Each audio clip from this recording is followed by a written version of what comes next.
सोचिए, एक ऐसी सल्तनत जहां हवा बादशाह के हुक्म पर चलती हो, जहां परिंदे दूर दराज इलाकों से खबरें लाते हों, जहां जिन्नात मेहनत करके महल और किले तामीर करते हों, और जहां एक छोटी सी चींटी की आवाज भी बादशाह सुन सकता हो।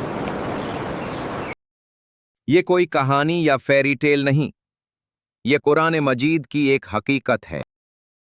ये कहानी है अल्लाह के नबी हजरत सुलेमान अलैहिस्सलाम की। वो बादशाह जिन्हें अल्लाह ताला ने ऐसी कुदरत अता फरमाई जो ना उनसे पहले किसी को मिली और ना उनके बाद। हज़रत सुलेमान अलैहिस्सलाम अल्लाह के अजीम नबी और हज़रत दाऊद अलैहिस्सलाम के बेटे थे। जब हज़रत दाऊद अलैहिस्सलाम का इंतकाल हुआ तो सुलेमान अलैहिस्सलाम ने सिर्फ बादशाही ही नहीं बल्कि एक बहुत बड़ी जिम्मेदारी भी संभाली। इन्होंने अल्लाह से न ज्यादा माल मांगा, न लंबी जिंदगी। उन्होंने सिर्फ ये दुआ की, ऐ मेरे रब, मुझे बख्श दे और मुझे ऐसी बादशाही अता फरमा जो मेरे बाद किसी को नसीब ना हो।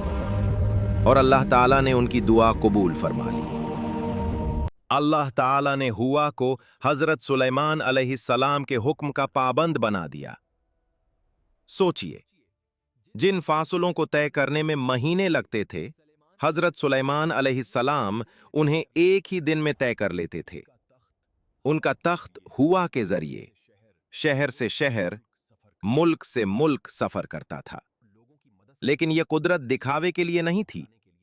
हजरत सुलेमान अलैहिस्सलाम इस कुदरत को इंसाफ कायम करने, लोगों की मदद करने और अल्लाह का पैगाम पहुंचाने के लिए इस्तेमाल करते थे। और हर बार कहते थे, ये सब मेरे रब का फजल है। दूसरा इनाम, जानवरों की ज़बान। हज़रत सुलेमान अलैहिस्सलाम परिंदों और जानवरों की ज़बान समझ सकते थे। एक दफ़ा वो अपनी फ़ौज के साथ सफ़र कर रहे थे। इंसान, जिन्नात और परिंदे तीनों उनके साथ थे।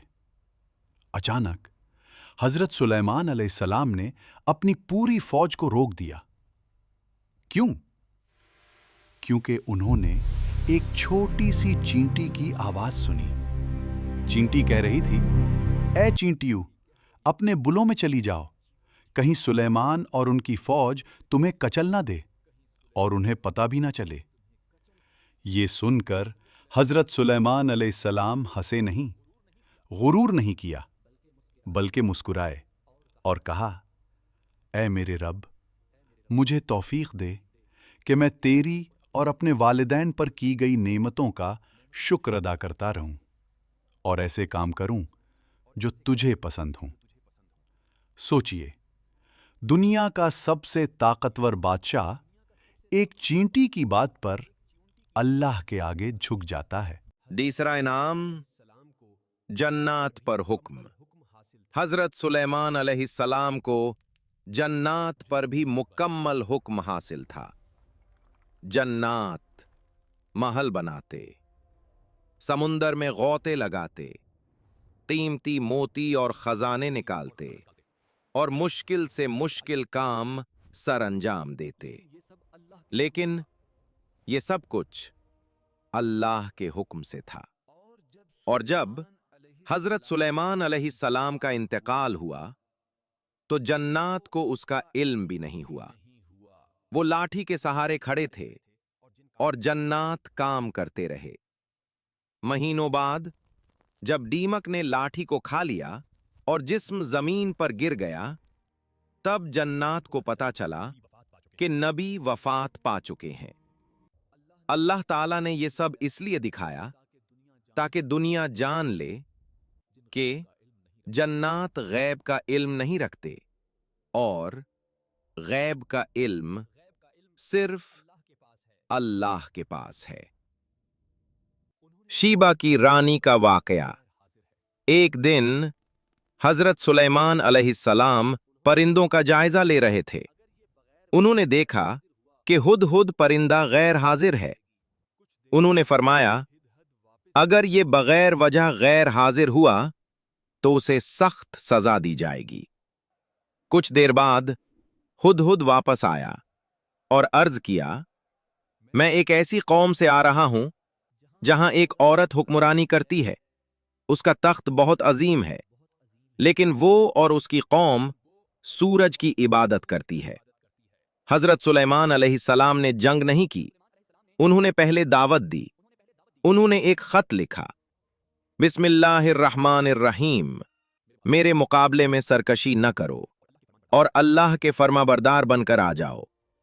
रानी बिल्कीस ने तोहफे भेजे, लेकिन हजरत सुलेमान अलैहिस्सलाम ने इनकार कर दिया। जब वो खुद मिलने आ रही थी तो हजरत सुलेमान अलैहिस्सलाम ने पूछा, कौन है जो उसका तख्त उसके आने से पहले मेरे पास ले आए?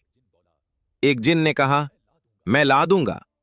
लेकिन एक और शख्स ने कहा, मैं पलक झपकने से पहले और एक ही लम्हे में तख्त सामने मौजूद था।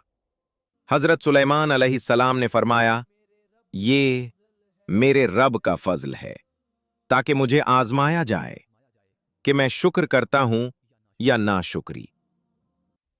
हजरत सुलेमान अलैहिस्सलाम की कहानी ताकत की कहानी नहीं, ये शुक्र की कहानी है, आजजी की और फरमानबरदारी की। उनके पास सब कुछ था, लेकिन गुरूर कुछ भी नहीं। रानी बिल्कीस ने इस्लाम उनका तख्त देखकर कबूल नहीं किया, बल्कि उनकी हिकमत और अल्लाह के सामने झुकने को देखकर। और यही वो पैगाम है जो आज भी हम सब के लिए है।